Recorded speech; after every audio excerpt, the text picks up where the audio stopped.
اور دوسری طرف ہم یہ دیکھ رہے ہیں کہ جو انڈیا ہے وہ باوجود اس کے کہ اوور آل جو مارکیٹ ہے وہ 11% کم ہوئی ہے ہتھیار خریدنے کی، لیکن انڈیا اس کا بھی سب سے بڑا بائر موجود ہے. تو یہ اتنا بڑا ایک ڈس بیلنس، تو یہ امریکہ کی آشیواد چونکہ انڈیا پر ہے اور پاکستان کو کمزور کرنا ہے، اور دوسری طرف انڈیا ابھی بھی دنیا کا سب سے بڑا بائر ہے، تو یہ اتنا خطے میں اتنا بڑا ڈس بیلنس کس طرح سے پھر آگے مینج ہوگا؟ دیکھیں نادیہ، اس پہ سمجھنے والی بات یہ ہے کہ پاکستان کی جو اسٹریٹجک ڈیپتھ ہے، جو ہمارے ملک کا اگر آپ نقشہ دیکھیں تو یہ نارتھ ٹو ساؤتھ آتا ہے، ایسٹ ٹو ویسٹ اس کی جو ٹوٹل گہرائی ہے یا ٹوٹل جو ہماری اسٹریٹجک ڈیپتھ ہے وہ کوئی ایک کم سے کم جگہ پہ 460 کلومیٹر ہے. اب 460 کلومیٹر تو ایک ٹیکٹیکل میسائل کا رینج ہوتا ہے. اس کا مطلب یہ ہے کہ ہندوستان اگر 500 کلومیٹر گہرائی میں رکھ کر بھی ہم پر میزائل مارے تو وہ 1000 کلومیٹر رینج والا میسائل جو ہے وہ ہماری آخری حدوں تک پہنچ جائے گا. تو ہم تو پورا ایک لین کنٹری ہے، ایک اسٹریٹجک ڈیپتھ ہی اس کی نہیں ہے. جبکہ ہندوستان کا جو جغرافیہ اگر آپ دیکھیں تو 3600 کلومیٹر تک ان کی ڈیپتھ ہے.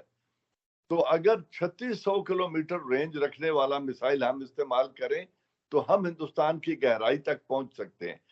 یہ ہماری ایک اسٹریٹجک کمپلشن ہے جس کو ہم نے ایکوائر کرنے کی کوشش کی اور ہم بہت حد تک اس میں کامیاب ہو چکے ہیں. اب اس کو ختم کروانے کا مطلب ہے انڈین سپریمیسی کو ایکسپٹ کیا جائے.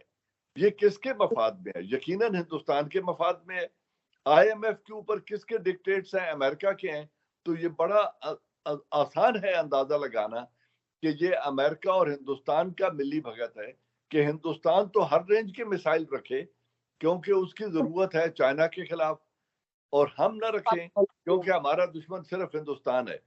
تو یہ ایک ایسا لاپ سائڈڈ پروگرام ہے یا ایسی ڈکٹیٹ ہے جس کو ایکسپٹ کرنا پاکستان کے مفاد میں ہرگز نہیں ہے اور یہ انشاءاللہ نہیں ہونے دیا جائے گا. اچھا سر، اس حوالے سے دو باتیں ہیں، کیونکہ ماضی میں بھی ہم نے آئی ایم ایف کے ساتھ this is not of course first time, I wish it could be the last time, but of course we know the situation.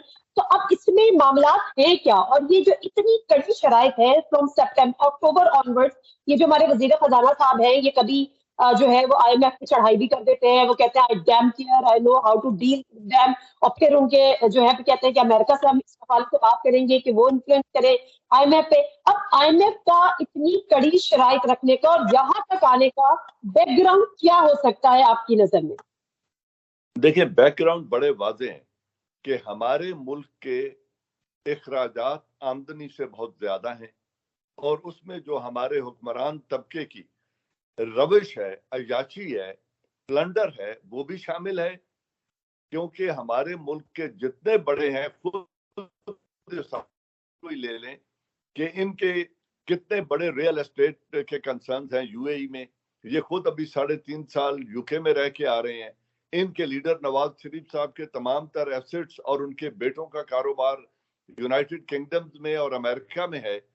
تو اگر ان لوگوں کے مفاد باہر ہیں تو یہ ملک میں جو پلنڈر ہوا ہے، جس طرح 1100 ارب کے اپنے جو کیسز تھے وہ معاف کروائے جا رہے ہیں، یہ ٹی ٹیز کا کیس ہے یا دوسرا ہے. تو جتنا ہمارا یہ پلنڈر ہے اس کو روکنے کا کوئی بندوبست نہیں کیا جا رہا ہے. وہی لوگ مسلط ہو رہے ہیں جنہوں نے اس ملک کو اس نیج پر پہنچایا ہے. ایک طرف یہ ہے، دوسری طرف ان کی مس گورننس یا نااہلی ہے. ایک عام آدمی، میں اور آپ بھی، اور ایک مزدور بھی جو ڈیلی ویجر ہے وہ بھی 18% ٹیکس جی ایس ٹی دے رہا ہے. وہ اگر بچوں کے لیے دودھ خریدتا ہے، گھی خریدتا ہے، چینی خریدتا ہے، روزمرہ کی پتی اور آٹا خریدتا ہے تو وہ بھی 18% ٹیکس دے رہا ہے.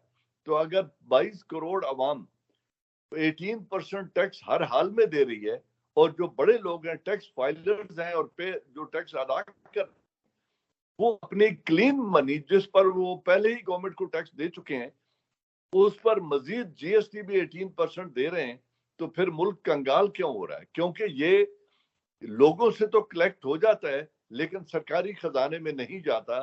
یہ ان ایفیشنسی ہے اور کرپشن ہے. اس کو حکومت کنٹرول نہیں کر سکتی. تو جب وہ اپنا بیلنس نہیں رکھ سکتی آمدنی اور اخراجات میں، اور دوسری طرف آپ دیکھیں جو شاہانہ ٹھاٹھ ہیں، اگر وزیر اعظم صاحب نکلیں تو پیچھے SUVs کی ایک لائن ہوتی ہے, سفر وہ ہیلی کاپٹرز میں کرتے ہیں. تمام جو طاقتور لوگ ہیں ان کے لیے فرینچ ہیلی کاپٹرز کے فلیٹ ہے پورا جس میں وہ لوگ سفر کرتے ہیں. تو اگر قوم ایک طرف معیار زندگی اس لیول پہ رکھ رہی ہے برسر اقتدار طبقہ, اور دوسری طرف ایک مزدور 18% ٹیکس دے کر اپنی روزانہ کی مزدوری سے اپنے بچوں کا پیٹ پال رہا ہے, تو یہ امبیلنس ہمیں اس نہج پر لے کر آیا ہے کہ ہم آج سرکاری خزانہ ختم ہو رہا ہے, کنگال ہو رہا ہے. جس دن رجیم چینج ہوئی تھی اس دن تو 18% تھے فورن ایکسچینج ریزرو, اس دن تو $23 بلین تک ریمیٹنسز تھیں. اس دن تو ہمارا جو ایکسپورٹ بل تھا وہ بہت بڑھ چکا تھا, جو ڈیفیسٹ تھا وہ بہت کم ہو چکا تھا. تو پھر اچانک ان 8 ماہ میں کیا ہو گیا کہ آج ہم $1 بلین یا $2 بلین لینے کے لیے بھی ان کے آگے بچھ رہے ہیں اور ہمیں یہ شرائط ڈکٹیٹ کی جا رہی ہیں. تو مختصراً اس کی وجہ حکمرانوں کی کرپشن, حکمرانوں کی عیاشی اور مس گورننس ہے, جو ملک میں ٹیکس کی چوری ہو رہی ہے. ٹیکسز آلریڈی بہت زیادہ لگے ہوئے لیکن وہ ان کا کلیکشن کا نظام درست نہیں ہے, جس کی وجہ سے آج ہم اس نہج پہ پہنچ چکے ہیں. ٹھیک ہے سر, آخر میں ایک اور بات آپ سے جاننا چاہوں گی, وہ یہ کہ ظاہر ہے یہ بہت بڑا کنسرن ہے, بحیثیت قوم ہمارے لیے بہت بڑا کنسرن ہے, لیکن اس کے ساتھ ساتھ جو ہماری آرم فورسز ہے ان کے لیے بھی ایک بہت بڑا کنسرن ہے. اگر اس قسم کی کوئی کسی قسم کی ڈیمانڈز جو ہیں وہ IMF کی طرف سے آئی ہیں کہ جی آپ نے لانگ رینج میزائل جو ہے وہ کتنے رکھنے ہیں کتنے نہیں رکھنے اور ان کی رینج کیا رکھنی ہے. دوسری طرف ہم نے حال ہی میں دیکھا تھا ابھی ریسنٹ پاسٹ میں کہ آرمی چیف جو ہمارے جنرل عاصم منیر صاحب, انہوں نے سعد ڈار صاحب کے ساتھ ایک بزنس کمیونٹی کے کچھ لوگوں سے ایک وقت سے ملاقات کی تھی اور بڑی یقین دہانیاں کرائی تھی کہ everything will be fine, everything will be okay, it's a matter of days. تو وہاں پر کس حد تک اس کی ریئلائزیشن ہے, وہاں پر کس حد تک پیپل آر کنسرن, اور وہاں پر اب کیا آپ دیکھ رہے ہیں کہ کس طرح سے وہ ریئیکشن ہوگا اگر کی ڈیمانڈز ہے, ہمارے پاس کیا کوئی آلٹرنیٹ ہے کہ اگر ہم یہ ڈیمانڈ نہیں فلفل کرتے دین واٹ؟ دیکھیں ناریہ, بات یہ ہے, پہلی بات یہ ہے یہ فیصلے ہونے چاہیے انسٹیٹیوشنل, اور انسٹیٹیوشنل فیصلہ وہ ہوگا جب NSC پوری بیٹھ کے بات کرے گی. جو بھی شرائط ہیں وہ NSC کے سامنے رکھی جائیں پہلے تو, اور اس میں تمام سروسز چیف اور چیئرمین جوائنٹ چیف جو کسٹوڈین ہیں ان ویپنز کے, اور پرائم منسٹر آف پاکستان ہے, منسٹر فار ڈیفنس ہیں, جب وہ سب بیٹھے ہوں گے تو ایک تو ان کے سامنے اس کے پروز اینڈ کونز رکھے جائیں کہ ایگزیکٹ ڈیمانڈز ہیں کیا. میں اور آپ تو اخبار کی خبر پڑھ کے تبصرہ کر رہے ہیں نا, ان کے سامنے ڈیمانڈز رکھی جائیں, پھر اس کو پارلیمان کے سامنے لے جایا جائے تاکہ قوم کو پتہ چلے کہ ان حکمرانوں نے ہمیں کہاں لا کے کھڑا کر دیا ہے اور اب اس کا وے فارورڈ کیا ہے. یہ نہ کسی ایک آرمی چیف کے حل کرنے کا معاملہ ہے, نہ اس کو فائنانس منسٹر حل کر سکتا ہے. یہ اسٹریٹجک ایسٹس کے اوپر بات جو بھی ہوگی وہ NSC میں ہوگی اور پارلیمان میں ہوگی. اسی طرح جو باقی کنسرنز ہیں گرتی ہوئی معیشت کے, اس کو بھی سنبھالا دینا ہے.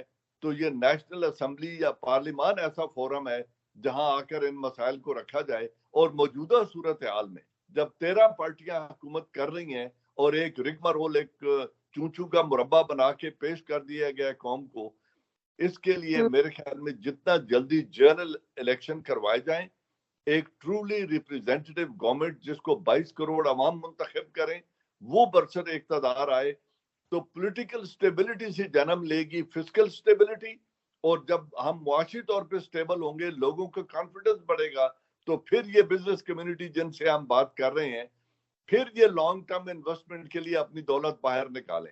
اس وقت ان حالات میں نہ کوئی باہر سے انویسٹ کرنے کو تیار ہے, نہ کوئی ملک کے اندر سے انویسٹ کرنے کو تیار ہے. ہر بندہ پیسہ رکھ کے بیٹھا ہوا انتظار کر رہا ہے کہ یہ اونٹ کس کروٹ بیٹھتا ہے تو پھر وہ پیسہ باہر نکالیں گے.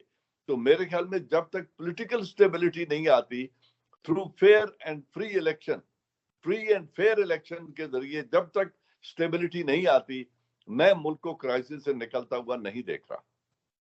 اوکے, اللہ کرے کہ بہت جلد ہم اس کرائسس سے نکلیں, اور ڈیفینیٹلی آسٹرچ سنڈروم جو ہے اس سے تو کوئی حل ہوگا نہیں, چیزوں کو سامنے لے کر آنا پڑے گا. اور جس طرح سے آپ نے کہا کہ ایک ٹرولی ریپرزینٹیٹیو جو ہو عوام کے, ان کو حق حکمرانی بھی سونپنا ہوگی.